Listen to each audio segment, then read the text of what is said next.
As the signs of communist forces taking the initiative on the battlefield became increasingly evident in late September and early October 1952, the commander of 8th U.S. Army, General Van Fleet's concerns began to mount.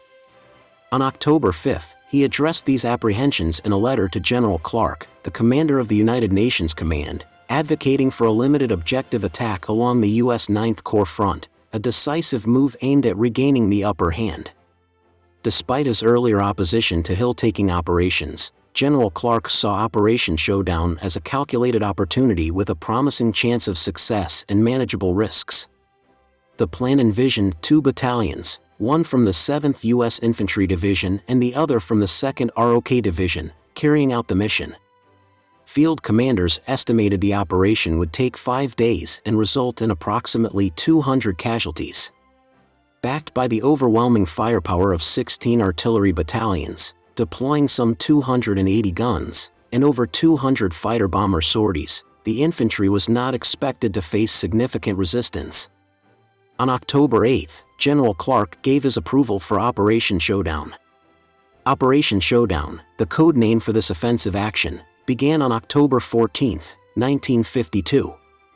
The mission of the operation in this sector was to seize, occupy, and defend outpost positions on Hill 598, also known as Triangle Hill, Jane Russell, and Sandy Ridge.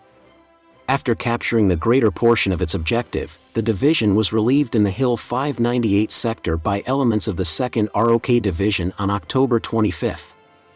Hill 598, the objective of the American troops, was V-shaped with its apex at the south. At the far left of the V-shaped formation stood Pikes Peak, while the right arm featured 2 smaller elevations, dubbed Jane Russell Hill and Sandy Ridge, from north to south. The resemblance of the Hill 598 complex to a triangle soon led to the designation of the area as Triangle Hill. Hill 598 was extremely steep, with slopes reaching nearly 70 degrees. The climb up the 70-degree slope to the top of Hill 598 was exhausting. Some of the men began to throw away gear they considered to be unnecessary, such as sleeping bags and rations, things they were sure to miss later. On October 14, 1952, the Hill 598 was defended by a reinforced company of the 135th Regiment, 45th Division, CCF 15th Army. As usual, the enemy was well dug in, had adequate ammunition supplies, and defilated reinforcement routes. Major General Wayne C. Smith, the 7th U.S. Division commander, assigned the mission of taking Triangle Hill to the 31st Infantry Regiment, commanded by Colonel Lloyd R. Moses. The 7th Infantry Division, in preparation for the attack, regrouped its forces, assigning the 31st Infantry Regiment to the sector occupied by the 2nd Battalion of the 32nd Infantry on the division's right flank. The 2nd Battalion of the 32nd Infantry was placed under the operational control of the 31st Infantry on October 13. The 31st Infantry planned to pass elements of 2 battalions through the 2nd Battalion of the 32nd Infantry on the main line of resistance. Colonel Moses assigned the task of seizing the right arm of Triangle Hill, securing the hill known as Sandy Ridge, and seizing Jane Russell Hill, to his 1st Battalion, under Lieutenant Colonel Myron McClure, in the mission of gaining possession of the left arm to the 3rd Battalion, commanded by Major Robert H. Newberry. The forces committed to the assault had doubled before the operation began. Coincident with this attack, the 32nd Regiment of the 2nd ROK Division planned to seize Sniper's Ridge with 2 reinforced companies. The 3rd Battalion of the 31st Infantry was to attack the left portion of the objective area, its objective being Hill 598. Major Newberry sent the 3rd Battalion in a column of companies to take the apex of the hill complex. L Company, commanded by 1st Lieutenant Bernard T. Brooks, Jr., moved out first, followed by K Company, under 1st Lieutenant Charles L. Martin. In reserve, ready to assist either of its sister companies, was I Company, commanded by 1st Lieutenant Max R. Stover. L Company left its assembly area at 4:55, October 14, and crossed the line of departure half an hour later. By 5:30, fog was moving into the valleys, reducing visibility to 1/8 mile in valleys. It would be clear by 11 o'clock. The preparation fire began at 5:44 and consisted of the firing of 3,581 rounds on Hill 598 and Jane Russell Hill. Initially, medium artillery was placed on the trenches and bunkers which were to be assaulted. Light artillery using VT fuse was placed on the support positions. As the infantry approached the objective, the medium artillery was placed on more distant targets and the light artillery using quick fuse was shifted to the targets which until then had been under attack by the medium artillery. The light artillery continued firing on these targets until the infantry called for the fires to be lifted. As Lieutenant Brooks led his company out of the assault positions to make the assault at 6:04, he encountered immediate resistance. From a strong point on L-598 the Chinese sent hand grenades, shaped charges, Bangalore torpedoes, and rocks to disrupt L Company's attack. At 6:30 the forward elements of the attacking force were 35 yards from the objective, but Lieutenant Brooks and all his platoon leaders became casualties and the remainder of the company was pinned down in a small depression below the enemy strongpoint. Hence, intensive countermortar and counter-battery fires were called for by the infantry and delivered by the artillery. In addition, fire was kept on the two objectives. After the assault bogged down, Lieutenant Martin moved K Company forward. He reached most forward elements of both L and K Company by 7 o'clock. Securing tank fire to knock out the Chinese strongpoint that had dominated the fight thus far, Martin rallied L Company and got the men again moving ahead, advancing as far as the crest of the hill at 7:06. At this moment, Lieutenant Colonel William Harris Isbell, Jr., who was the division artillery staff, proceeded alone up the barren, rugged slope and when he reached the forward observer, he requested that artillery fire on the commanding ground be lifted. He then moved about 30 yards to the first hostile position where he fired his pistol and lobbed grenades into the bunker. He then moved back to the crest of the hill and signaled for the troops to join him. A few men from the two companies managed to work their way into the outlying trenches on Hill 598. But the CCF evidently had no intention of withdrawing from the crest. They hurled numerous hand grenades and liberally expended small arms ammunition, shaped charges, and torpedoes to repel the 3rd Battalion. Lieutenant Colonel Isbell was mortally wounded by a mortar burst. His courage and heroism earned him the U.S. Army's second highest award for valor, the Distinguished Service Cross. On the 1st Battalion front, Lieutenant Colonel McClure designated A Company, reinforced and commanded by 1st Lieutenant Edward R. Showalter, Jr., to spearhead the assault on Jane Russell Hill and Sandy Ridge. B and C Companies, commanded by Captain William B. Young and Captain Roy W. Preston, respectively, would be in reserve. A Company first crossed the line of departure at 5:50 and started the assault at 6:04. The 1st Battalion's assault mirrored aspects of the 3rd Battalion's earlier experience. An enemy strongpoint on Jane Russell Hill quickly pinned down Lieutenant Showalter's men with small arms and automatic weapons fire. Showalter became a casualty during the action and had to be evacuated. Bullets tore through the back of Showalter's hand and grazed his ankle, but he urged his men forward. Later, a sniper's bullet smacked into his steel helmet. The round zipped halfway around his head, between the helmet and its liner, then nestled in his right ear, between the skin and bone. When he awoke after passed out, he shooed away a medic working on him and rushed back to the fight.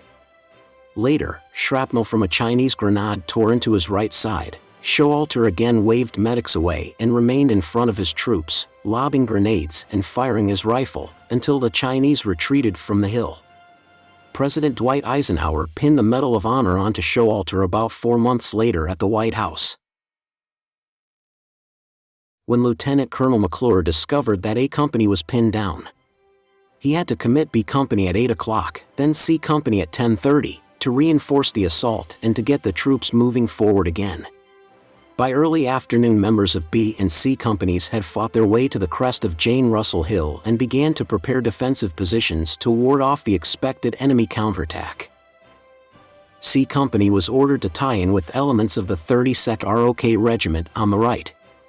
At 9 o'clock, 1st Lieutenant Stover, the commander of I Company, 3rd Battalion, took his men up Sandy Ridge, which had been captured by the 1st Battalion, and then moved southwest along the ridgeline toward Hill 598.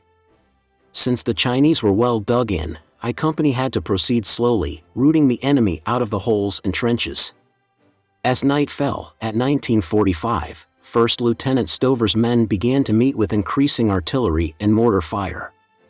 Enemy troops were spotted massing for a counterattack, and Stover called for defensive fire. Disregarding the artillery and mortar concentrations laid down by the units supporting the 3rd Battalion, an estimated 2 companies from the 135th CCF Regiment passed through the fire and hit I Company with small arms, automatic weapons, and grenades. The fierce enemy resistance and the growing casualty list led to a consultation between Colonel Moses and Major Newberry early in the evening. They decided to pull back all 3 rifle companies to the main line of resistance. By 2100 hours, the 3rd Battalion had reassembled and taken up blocking positions. In a very violent reaction to the loss of Jane Russell Hill, the Chinese mounted 4 counterattacks to regain possession. Each was preceded by heavy concentrations of artillery and mortar fire.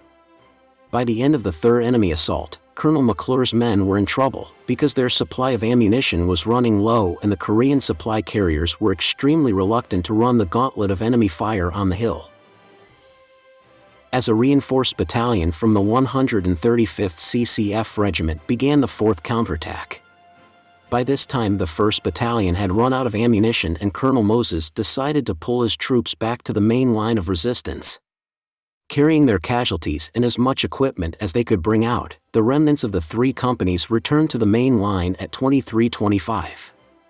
At the end of the first day of fighting, the Chinese had shown that they intended to hold Triangle Hill and were willing to pay the costs.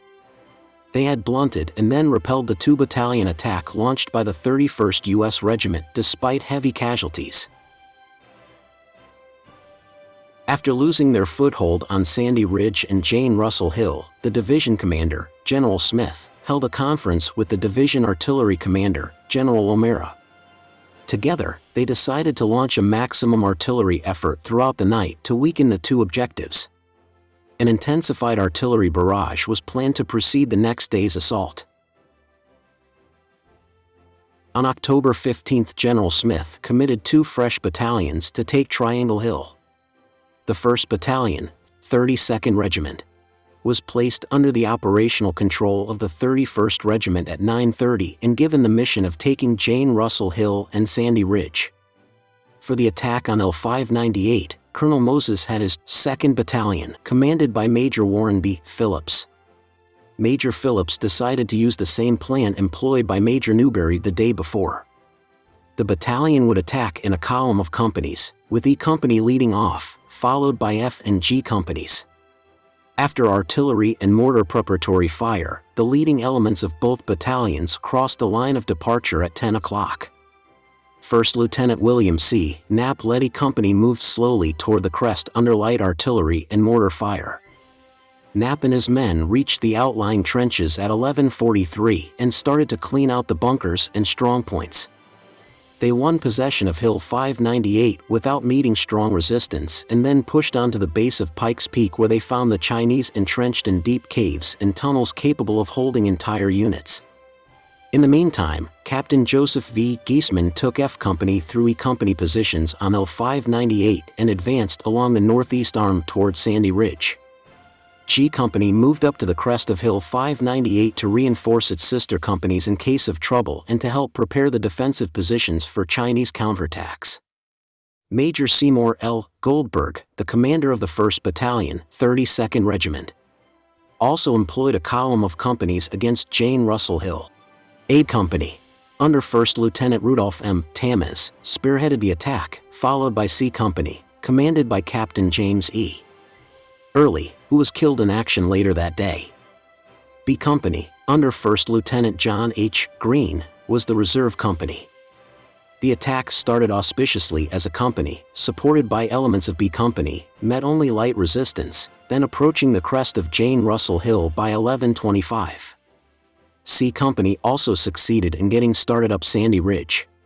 At 12 o'clock, a reinforced battalion from the 135th CCF Regiment swept down and counterattacked vigorously. the enemy assault forced the 1st Battalion to withdraw and regroup in rear of Sandy Ridge. I Company of the 31st Regiment was placed under Major Goldberg's operational control, and then joined the 2nd Battalion, 31st Regiment, on Sandy Ridge to prepare for the enemy counterattack. Late on October 15, operational control of the 3rd Battalion, plus I Company, passed to the 32nd Regiment, commanded by Colonel Joseph R. Russ. Colonel Russ, therefore, became responsible for the direction of the fight for Triangle Hill at this point. During the night of 15 to 16 October, the infantry on Hill 598 and on Sandy sustained numerous counterattacks. On both of these positions, the foothold is insecure, small arms ammunition supply was limited. While E Company secured a key position, Ralph Eugene Pomeroy manned a machine gun to protect the platoon flank, delivering devastating fire that blunted an enemy assault through a ravine. Despite intense artillery and mortar fire that wounded him and disabled his gun mount, he continued the fight, cradling the weapon and advancing to unleash devastating fire. Severely wounded again, he fought on until out of ammunition, then engaged in hand-to-hand combat using the gun as a club, sacrificing his life to ensure the platoon's defense and uphold the highest traditions of military service. He received the Medal of Honor for his conspicuous gallantry and indomitable courage above and beyond the call of duty in action against the enemy. Both the commanders on the objectives and the regimental commander demanded the most intensive artillery fires throughout the night. The 16 normal barges surrounding the Hill 598 and Jane Russell Hill were fired almost continually iron dark to dawn. Undoubtedly, much of the ammunition expended in close defensive fires was fired when no CCF was assaulting or attempting to assault the hill. By 6:30, the CCF counterattack was successfully repulsed and the defensive positions were maintained. On the morning of October 16, General Smith approved the attachment of the 2nd Battalion, 17th Regiment, to the 32nd Regiment for another assault upon Jane Russell Hill that afternoon. Under Major Lewis R. Buckner, the 2nd Battalion won possession of the hill without meeting serious opposition. In this assault, the division artillery fired a preparation which was the most effective performance of the whole operation. Observation of Jane Russell was excellent throughout the 16th. On the left arm of Triangle Hill, however, the 2nd Battalion, 31st Regiment, had made no progress in its efforts to take Pikes Peak. With the approach of darkness on October 16, the CCF began a series of counterattacks on the 2nd Battalion positions abutting the peak. During one of these, the gallant commander of E Company, 1st Lieutenant William C. Knapp, lost his life. The 2nd Battalion fought off the Chinese attempts to dislodge it, but in turn could not budge the enemy from Pikes Peak on October 17. On the night of 16 to 17 October, the enemy counterattacked fiercely, accompanying his attack by heavy artillery and mortar barges. At 23:50 on October 16, an undetermined number of enemy employing small and automatic weapons fire preceded by heavy artillery and mortar fire attacked friendly elements on Hill 598. At 1 o'clock on October 17, the attack was repulsed and the enemy withdrew approximately 300 yards. At 0200 hours, an estimated 2 enemy battalions attacked the same hill. The situation at this juncture found Colonel Russ with 3 battalions atop Triangle Hill. His own 1st Battalion was on Hill 598, the 2nd Battalion, 31st Regiment, was on the left arm facing Pikes Peak, and the 2nd Battalion, 17th Regiment, occupied Jane Russell Hill. The CCF, in the meantime, had committed the 134th Regiment, 45th Division, to the fight. They still held the well-fortified Pikes Peak positions.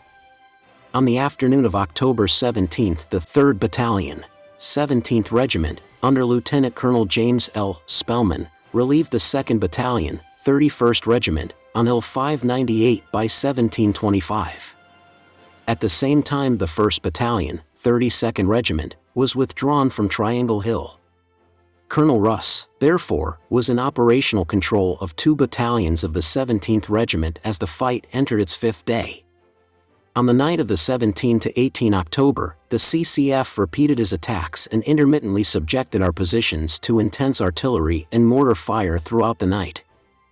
U.S. artillery defensive fires and cut-off fires were called down during CCF attacks. After the second action, the enemy was observed withdrawing, carrying approximately 100 of his casualties. Additional artillery fires were placed with an estimated 50 more casualties resulting. At 5:50 K Company, 32nd Regiment attacked the CCF on Pikes Peak. After a bitter firefight, the CCF withdrew and the position was secured at 7:20. An undetermined number of enemy counterattacked at 8:20, forcing friendly elements to withdraw slightly. Lieutenant Colonel Spellman's battalion took the task of seizing the one remaining objective, Pikes Peak, on October 18. After heavy preparatory fires were laid on the CCF positions, L Company, under 1st Lieutenant William E. Cantrell, fought its way to the top and began to organize the defense at 10:40. I Company, commanded by Captain Joseph H. Hoffman, passed through L Company at 18:10 and tried to drive the Chinese, entrenched on the fingers, off the hill. They reached the crest at 19:10. Again, the CCF showed that they would not be ousted and forced I Company to break off its attack. During this action, friendly artillery concentrated on enemy mortars, artillery and reinforcement routes to Pikes Peak. Action during the daytime of 19th was relatively light. The 7th U.S. Division Artillery supported one friendly attack and assisted in repelling one enemy counterattack. Incoming mortar and artillery continued to be heavy, causing a large percentage of friendly artillery ammunition expenditures to be directed at known and suspected mortar and artillery positions. At approximately 1800 hours on the 19th of October, both Hill 598 and Jane Russell Hill were struck by a most intensive artillery and rocket. This was followed by a series of attacks, lasting until daylight of the 20th of October. Two companies from the 134th CCF Regiment attacked L Company's positions during the early hours of darkness. Colonel Spellman quickly asked for a reinforcing company, since Lieutenant Cantrell, the company commander, had been hit and the enemy had rewon possession of Pikes Peak. Platoons from M and H companies, 17th Infantry, were rushed up to the aid of L Company, which by this time had lost all of its officers and was falling back southeastward toward Hill 598. The friendly artillery and mortar fire supporting the 3rd Battalion began to land uncomfortably close to the withdrawing troops and had to be lifted until the situation became more stable. Intensive artillery fires were employed throughout the night to assist in beating off these attacks. At 17:55 on the 19th, an artillery observer on an observation post in the left regimental sector picked up an estimated battalion of CCF descending a ridgeline leading southeast from Hill 1062 in the direction of Hill 598.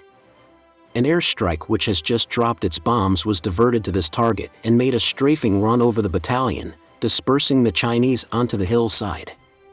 5 artillery battalions then placed 4 battalion volleys each upon the Chinese using VT fuse. The estimate of the number of Chinamen in this column was from 6 to 800 and the estimate of the casualties inflicted as from 3 to 400. At 1 a.m. A and C Company from the 1st Battalion, 32nd Regiment, were dispatched by Colonel Russ to succor the beleaguered 3rd Battalion, and all available artillery and mortar fire was directed against the left arm of Triangle Hill to break up the fierce enemy attack. The reinforcements and the intense firepower finally slowed and then stopped the CCF by 6:12. Hand grenades tossed by enemy soldiers just a few yards away had wounded both him and the major. My initial surge of fear dissipated, partly from the sheer exhaustion of climbing the hill, but mostly because I was busy worrying about my men. I crawled out of the trench for a better view and spotted an enemy soldier ahead, but before I could shoot, someone else fired, and the enemy fell forward. He seemed to be the only one in view. We moved forward cautiously. Just shot, the enemy soldier lay in the trench face down. I wondered how it was possible for enemy soldiers to be in our midst when the hill, though under attack, was supposedly under our control.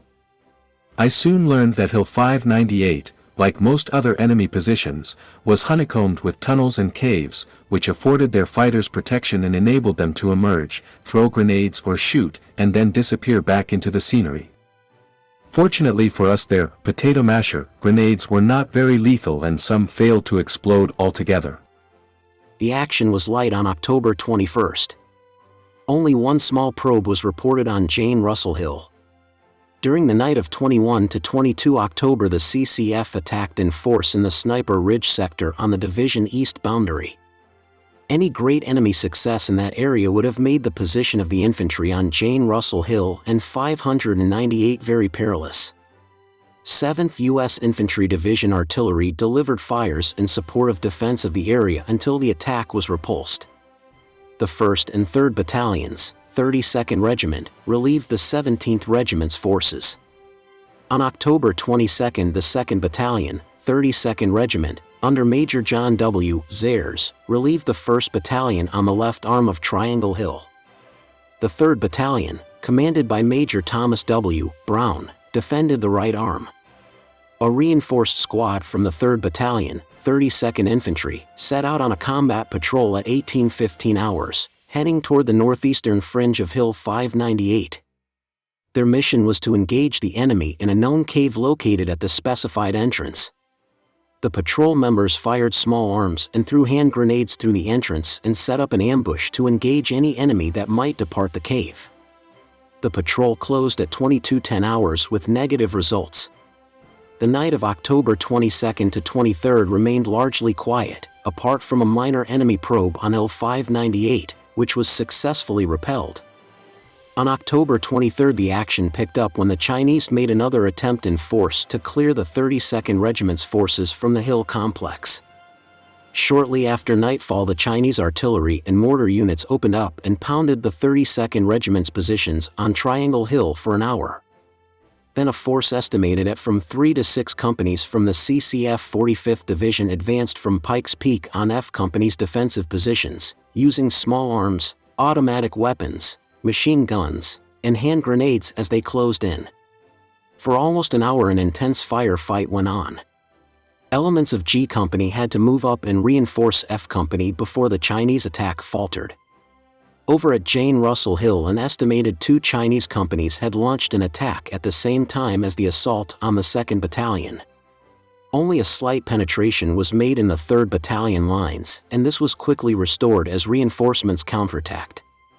U.S. fired final defensive fires and barrages while the trace of the outpost line of resistance was restored and the CCF attack was thrown off.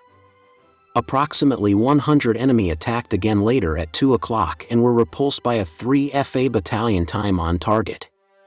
At 1600 hours, the G Company, 32nd Infantry Regiment attacked Pikes Peak and Triangle Complex 2 times but were unsuccessful in each case. Heavy artillery fires were delivered in support of each attack. We had some chance when morning broke and the attack stopped. At that point, we hadn't been letting casualties down the hill because we needed every man to help defend, and we couldn't spare them at all. And we had a very heroic medical corpsman who was a fantastic kid, and he'd go anywhere that you asked him to help the wounded, and he was needed. And just say, over there, bang, he'd be over there. And it was indispensable. Unfortunately, he was hit that last night. So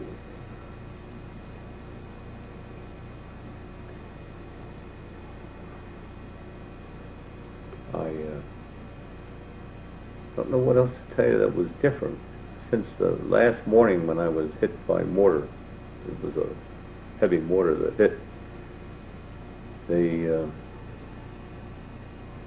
action wasn't too much, and they could spare and did assign 4 men to carry me down. Thank God. It was a terrible ordeal for them, but they succeeded. At 3 o'clock on October 25th, another attack by the 32nd Regiment on Pikes Peak was launched, preceded and supported by heavy artillery fire targeting known and suspected assembly areas. In spite of this, the attack failed. At 10 o'clock, the 32nd Regiment was relieved of that part of the division sector included in Triangle Hill. Responsibility passed to 2nd ROK Division, marking the conclusion of the 7th U.S. Division's participation in Operation SHOWDOWN. What began as a limited objective attack developed into a grim, face-saving slugging match, with each side upping the ante when the other gained a temporary advantage. Heavy fighting raged for 14 days and spasmodically thereafter for another month. We won Jane Russell Hill, one corner of Triangle, and about half of Sniper's Ridge. We suffered more than 8,000 casualties, mostly ROKs, a loss out of all proportion to our gains. The enemy lost at least half again as many men, but I considered the operation unsuccessful. The authority I had to mount limited objective attacks was a constant temptation, but I couldn't see the wisdom of paying lives for pieces of ground in Korea unless we were going all out to win the war. Just as in Italy, where we faced the same kind of determined enemy in mountainous terrain, there always was the lure of the next highest hill just ahead of you. The enemy had it for observation, which permitted him to hurt your troops. You wanted it so you could look down his throat. But you never really did, for always there was just one more hill, a little higher, up ahead of you. Each hill soaked up doughboys, cost lives. That concludes the Battle of Triangle Hill. If you found this content engaging, please consider liking, subscribing, and sharing your thoughts in the comments. Your support helps us continue to create detailed, high-quality historical content. Thank you for watching.